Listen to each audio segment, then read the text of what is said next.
आप सबको जय मसीह की। आज मैं बताना चाहती हूँ कि हम अपनी दौड़ में, जो हम अपने जीवन में दौड़ रहे हैं प्रभु के चरणों में, तो उस दौड़ में हमें निकम्मा नहीं होना।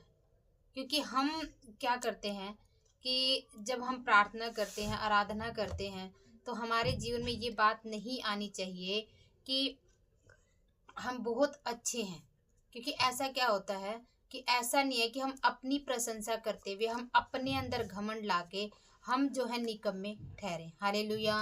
पौलुस कहता है 1 कुरिन्थियों 9 के 27 में वो कहता है, परंतु मैं अपनी देह को मारता कूटता और वश में करता हूँ, ऐसा ना हो कि औरों को प्रचार करते मैं आप ही किसी रीति से निकम्मा ठहरूं। हालेलुया। मतलब क्या है कि यदि हम किसी को प्रचार कर रहे हैं, हम किसी को वचन बता रहे हैं, तो सबसे पहले ये देखना है कि जो ये वचन है ना, ये हमें भी छेदता है और सबसे पहले ये वचन हमारे लिए होता है। और जब हम किसी वचन को बोलते हैं तो क्या ये वचन जो है हमारे जीवन में काम कर रहा है? क्या इस वचन के अनुसार हम चल रहे हैं? यदि मैं आप लोगों को बोलती हूँ कि प्रार्थना करो प्रार्थना करो, तो क्या मेरे जीवन में प्रार्थना है कि नहीं? हमें इस चीज़ को जांचने की ज़रूरत है। हम जो भी परमेश्वर के वचन को बोलते हैं, लोगों को सिखाते हैं, सबसे पहले हमें ये देखना है कि हमें भी स्वर्ग पे जाना है। हालेलुया। तो इसीलिए पौलुस क्या कहता है कि मैं अपनी देह को मारता कूटता और वश में करता। इसीलिए हमें क्या करना है कि हमें जो है परमेश्वर के चरणों में ऐसे रहना है जैसे प्रभु का वचन कहता है। यदि हमें देखना है तो हमें अच्छा देखना है, हमें कुछ सुनना है तो हमें प्रभु के वचन से सुनना है, हमें बात करनी है तो हमें प्रभु के वचन से बात करनी है। और क्योंकि पौलुस अपने लिए सावधान होने के लिए बोल रहा है, तो हमारे जीवन में क्या है कि हमें अपने लिए सावधान रहना है कि हम अपनी कैसी चाल चल रहे हैं। क्या हमारे अंदर कोई घमंड तो नहीं आ गया? कहीं हमारे अंदर किसी तरह का लालच तो नहीं आ गया? हमारे अंदर किसी तरह का भय तो नहीं आ गया? ये हमें जांचने की जरूरत है। हालेलुया। क्योंकि परमेश्वर यही कहता है कि हमें क्या है, जांचने की जरूरत है। हालेलुया।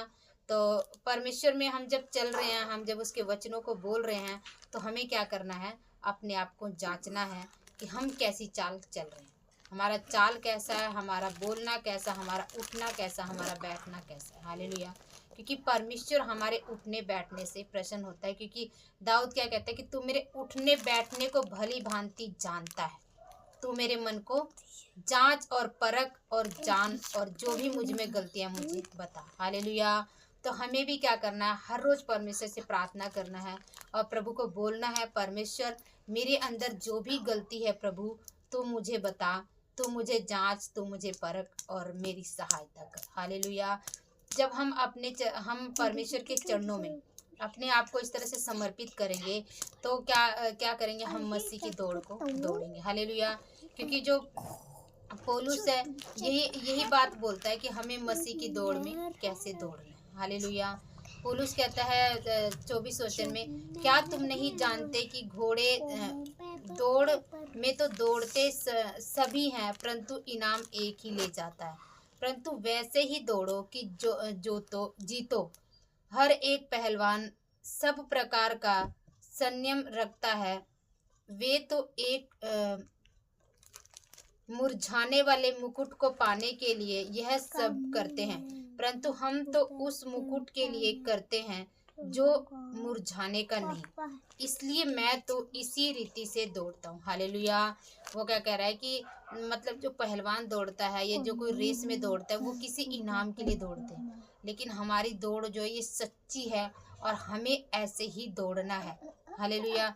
वो अपने बारे में बता रहा है, इसलिए मैं तो इसी रीति से दौड़ता हूँ, परंतु लक्ष्यहीन नहीं। मैं भी इसी रीति से मुक्कों से लड़ता हूँ, परंतु उसके समान नहीं जो हवा पीटता हुआ लड़ता है। हालेलुया। मतलब क्या है कि हमें क्या है कि परमेश्वर के चरणों में अपने जीवन को ऐसे जीना है जैसे कि हम एक सच्ची दौड़ को दौड़ रहे हैं। हालेलुया। तो हमें अपने आप को हर वक्त परखने की ज़रूरत है, हर वक्त अपने आप को जांचने की ज़रूरत। हालेलुया। तो परमेश्वर इस वचनों के द्वारा आप सभी को आशीष दे और हमें क्या है कि अपने आप को जांचे और इस वचनों के द्वारा अपने जीवन में आशीष को पाएं। हालेलुया। आप सभी को जय मसीह।